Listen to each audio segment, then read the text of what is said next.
Bom dia, turma do quinto ano do Gouveia, como é que vocês estão? Espero que todo mundo esteja em casa, se cuidando. Então, hoje é a aula 3 de português, que começa da página 30 à página 38, onde eu vou dar uma explicação e vocês irão fazer as atividades e logo após, na aula 4, estará a resposta na descrição. Peço que vocês todos realizem, tá? As atividades que estão sendo propostas aqui no livro, que é a página 30. Página 30. O que vocês irão fazer na página 30? Vão fazer a leitura e depois, na página 31, irão fazer a interpretação do texto. Seguindo aqui a página 32, faremos o quê? Agora darei uma explicação para que vocês possam fazer as outras páginas, sobre palavras substantivadas. Vamos aí. O que vem a ser palavras substantivadas? É o quê? É aquela que dá atribuição de funções do substantivo ou alguma outra palavra, que pode ser verbo, um adjetivo, um numeral ou um advérbio. Ok? Então vamos aí, vou falar alguns exemplos para vocês. Bom? Eu escrevi aqui para falar para vocês os exemplos. Então tá aqui. O céu azul me encanta. Quem é o substantivo aí dessa frase? O céu azul me encanta. Substantivo, céu. E o adjetivo do céu? Que dá qualidade ao céu. Quem é aí? Azul. Ok. Agora, se eu mudo a frase, eu coloco assim: o azul do céu me encanta. Quem vai virar o substantivo aí? O azul. O azul é um agora o adjetivo ele vira o quê? Um substantivo. E nessa frase ele vira o quê? Vamos classificá-la como? Como adjetivo substantivado. Porque eu mudei a frase. E ele está ligado com o artigo O. Quem é esse artigo O? É o artigo o quê? Definido. Que ele está ligando o azul. Aí vira o quê? Um substantivo. Não é isso? Só que classificando a frase, ele vai ficar como? Ele vai ficar como um adjetivo, porque o azul é um adjetivo. Então, adjetivo substantivado. Aí, nesse contexto, é um adjetivo substantivado, certo? Ok. Agora, eu vou colocar outro exemplo. O homem covarde não luta. Quem é o substantivo nessa frase? O homem. E a qualidade do homem? Covarde. Então, o adjetivo que está aditivando e dando ao homem uma qualidade, ele vai virar agora, vamos mudar a frase. Vamos mudar essa frase agora. O covarde não luta. O covarde não luta. O O é o artigo. E o covarde seria o quê? O adjetivo, né? Mas nessa frase, ela transforma-se. E como transformou? Como ele transformou, então essa covarde fica como sendo o quê? Ele fica como sendo o quê? Um substantivo, né? Mas ele não é um substantivo. Ele é o quê? Ele é um adjetivo substantivado. O covarde não luta. O artigo, ligando ao covarde. Logo que eu coloco o artigo ao lado do que ele seria, né? Ele seria aqui um adjetivo, mas ele passou a ser substantivo por causa do artigo O, ele passou a classificar-se como essa frase: adjetivo substantivado. Será que vocês conseguiram entender para poder realizar essas atividades? Espero que sim, tá bom? Deixa eu ver se eu tenho outro. Vamos ver aqui. Outro exemplo. Ele deve andar mais rápido. Deve andar. Deve, locução verbal. Ao lado está quem? O verbo no infinitivo. Deve andar. Então, agora, se eu quero passar essa frase para substantivada, palavra substantivada. Então, vamos aí. O andar dela é gracioso. O andar passou a ser o quê? Um substantivo. Se ele passou a ser um substantivo, então como é que fica? Ele vai mudar como o quê? Um substantivo. Ele vai ficar como? Vai mudar para o quê? Um adjetivo substantivado. Ó, ela é uma bela. Esta é uma bela casa. Uma é o quê? Um artigo indefinido. Quis dar definido o quê? Que ela tem uma bela casa. E quem é o adjetivo? Bela. Então, casa vai virar um substantivo. Substantivo o quê? Um adjetivo substantivado. Deu para vocês entenderem? Agora vamos para a página 33, perdão. Tá aqui, ó. Falando sobre diminutivo. Vamos aqui, eu vou ler para vocês. Essa página aqui, ó. Página 33. Página 33. Vamos lá, vamos acompanhar? Ao enumerar as palavras que são acompanhadas por artigos, percebemos que nem todas elas são classificadas apenas como substantivos. Veja o exemplo. O nome da obra de Knife de Helena Coelho é a velhinha que ensinava a ler e escrever. A palavra velhinha é o quê? É um substantivo, pois foi determinada pelo artigo a, fazendo com que o termo nomeie algo. Agora vemos outros exemplos aí no livro. Nessa mesma palavra, todas as crianças da rua sentiam medo do senhor, que morava naquela casa velhinha. Tá no diminutivo velhinha, não é isso? A palavra velhinha, nesse caso, é um adjetivo. É um adjetivo, pois atribui uma característica à palavra casa. Assim podemos perceber que a presença do artigo muda o sentido todinho da frase e a classificação de certos vocábulos. Isso pode acontecer também quando algumas palavras são modificadas por numeral ou pronomes. A essa concordância damos o nome de quê? De substantivação, que veio a ser substantivação.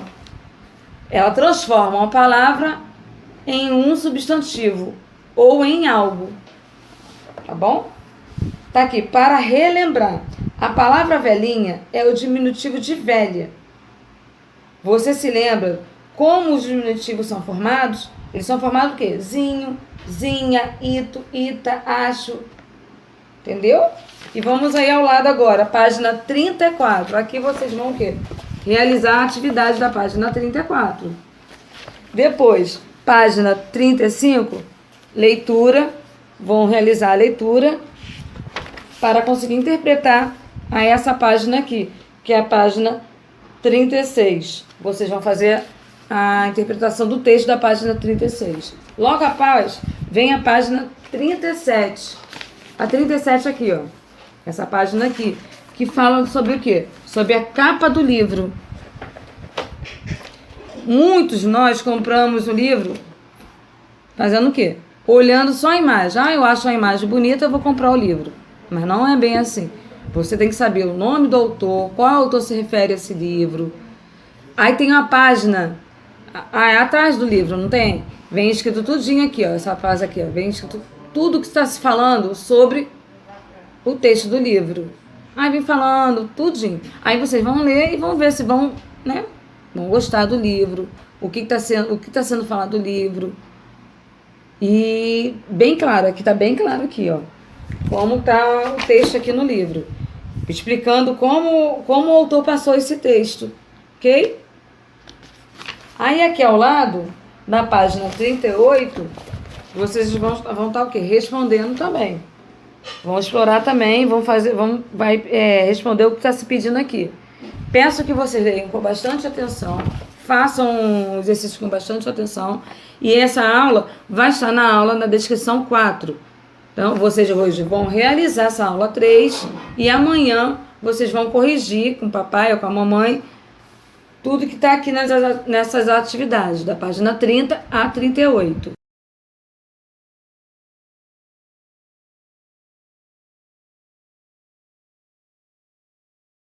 disciplina de geografia, que é da página 64 até a página 69, tá bom? Que também tem leitura e depois vocês vão responder, estarão respondendo as atividades e será colocada as respostas na aula 4 também, na descrição da aula 4. E vai estar bem especificada, tá bom? Qual é a resposta? Aqui, do módulo 1, de Geografia, página 64. Vamos aí falando aqui. Atividades econômicas na cidade. O que vocês estão vendo aqui? Olha aqui. Vocês estão vendo aí no livro de vocês, já acompanhando comigo. É que é uma cidade, olha. Carros correndo, prédios, muita iluminação. Então, essa cidade é o quê? O que vem essa cidade? Cidade é o quê?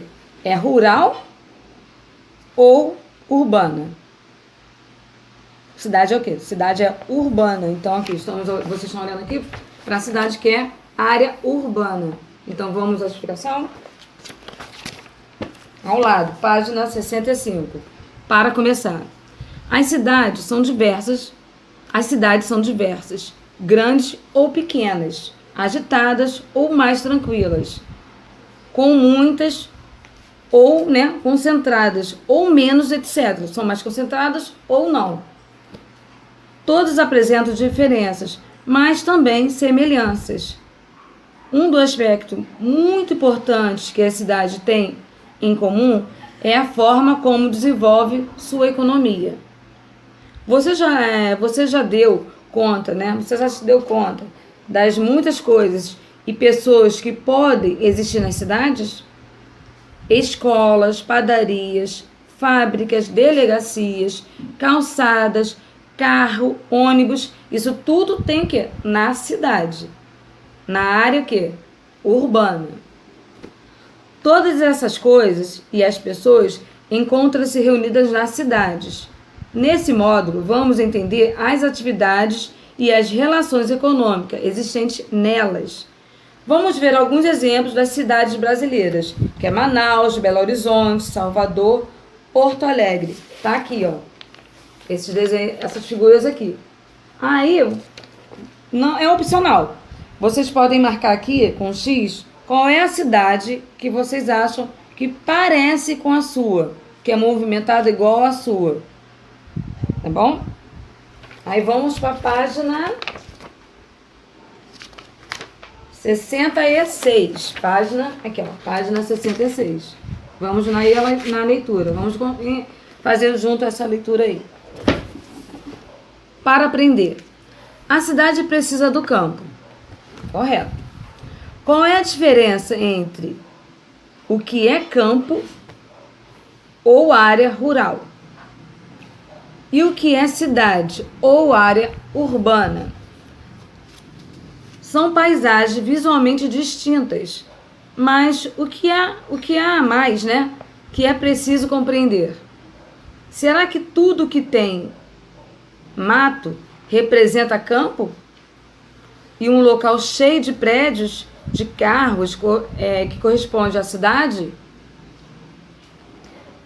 Não é apenas isso. As atividades econômicas praticadas pelos habitantes são uma das principais diferenças entre as duas paisagens. A área rural está predominante relacionada à prática da agricultura, da pesca, do extrativismo vegetal. O que vem a ser extrativismo vegetal? Vocês vão pesquisar aí ao lado, no glossário aí, ó. Tá aqui. Extrativismo o quê? Vegetal. Retirada de recursos do espaço natural, sem necessidade de plantio prévio. Exemplo, madeira. Vamos voltar ao texto. Da pecuária e da mineração. Atividade chamada de setor primário da economia. Já a área urbana se destaca pelo uso das matérias-primas. O que vem a ser matérias-primas? Está aqui no glossário. Recurso natural que servira de base para a transformação industrial. Exemplo, algodão que será transformado em tecido. Voltando ao texto. nas indústrias, criando novos produtos, e na construção civil, sendo a base para prédios, pontes, etc. Setor secundário. Além disso, há no comércio produtos, né, e a prestação de serviço, que é o setor o quê? Terciário. Então, se na cidade não se produz os alimentos que se consomem, como são feitas as refeições? Observe a imagem ao lado, essa imagem aqui ao lado, ó. O senhor está aqui na plantação, né, colhendo aqui alface. Vamos aí, o agricultor do município de quê? Serrinha, Bahia. Então, vamos aí. A resposta para essa pergunta está na área rural. O alimento ofertado e consumido na cidade vem da produção agrícola, que é bastante, né, explorada no país. O uso da terra no Brasil é uma grande parte destinada ao quê? À agropecuária, que é aproximadamente 70%. Verifique no gráfico, tá? O gráfico é ao lado aqui. Brasil, o uso da terra, em 2006. Aqui, ó. Aí vocês dão uma olhada aqui nesse gráfico, visualiza o gráfico aqui, ó, deste lado. Aí vamos aí. As lavouras correspondentes às áreas utilizadas pela agricultura e as pastagens são utilizadas pela pecuária. Além disso, o campo fornece as matérias-primas para as indústrias. Aqui ao lado, na página 67, vocês estarão fazendo o quê? As atividades. Na página 67. Agora vocês estarão indo para a página 68. Página 68, essa página aqui, ó. Conseguiram visualizar? Estão conseguindo visualizar? Página 68. A página 69... tem as atividades aqui que vocês também vão realizar. Então, vamos fazer a leitura da página 68. E o campo precisa da cidade. Os moradores da cidade precisam dos alimentos vindos das áreas rurais para se alimentar, assim como as indústrias necessitam de matérias-primas para produzir. Ao mesmo tempo, os produtores rurais precisam dos seus produtos para que sejam consumidos. Por muito tempo, a relação principal entre a área urbana e a área rural era apenas essa. Porém, nos últimos tempos, com a necessidade de alimentos cresceu, né? Porque cresceu a quantidade, a população cresceu, então a necessidade de alimentos cresceu também. Por causa do aumento da população, a produção nas áreas rurais precisou ser mais rápida e em maior quantidade. Assim, o campo passou a precisar da cidade, também por causa do avanço da tecnologia, com o qual são desenvolvidas máquinas e outros produtos capazes de aumentar a produtividade agrícola. Antigamente, o mais comum era trabalhar a terra com o auxílio de algum animal, como o cavalo ou boi, que levava muito tempo. Cavalo e boi, né? A tecnologia agora está muito mais avançada. Então, o tempo agora é bem mais curto. Hoje já podemos observar trabalhadores rurais que utilizam tratores para semear, colheitadeiras para colher, computadores para planejar e organizar a produção, câmeras para o monitoramento, aviões para despejar remédios, né, pesticidas contra as pragas, além de outras inovações. Todas essas práticas e máquinas aumentam a produtividade e são, em grande parte, criadas nas indústrias e nos centros de pesquisas da cidade. No Brasil, o uso de tratores cresceu bastante nas últimas décadas para aumentar a produtividade. Por exemplo, observe o gráfico a seguir.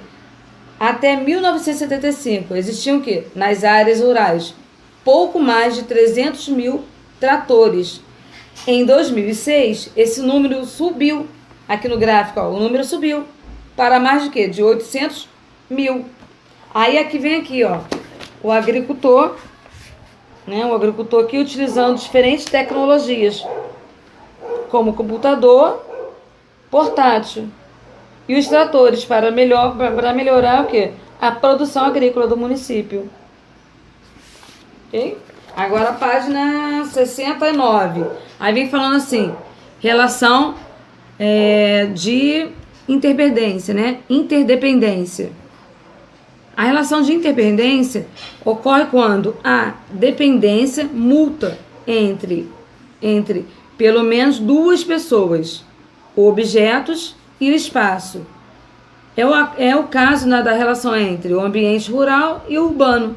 A cidade precisa do alimento e das matérias-primas produzidas no campo e de que consumam, né? E de consumam as tecnologias que desenvolvem. Já o campo utiliza inovações e tecnologias produzidas no meio urbano e vende seus produtos para as cidades. Assim, a relação entre o campo e a cidade é de quê? Interdependência. Uma depende da outra. A cidade depende do campo e o campo da cidade. Conseguiram entender? Então, agora vocês vão realizar a página 69, a atividade 69, e essa aqui, 69, e estará na próxima aula, que é a aula 4, na descrição a resposta para vocês verificarem se acertaram. Acredito que vocês irão ler com bastante atenção e irão responder certinho. Então, por hoje, beijo no coração de vocês.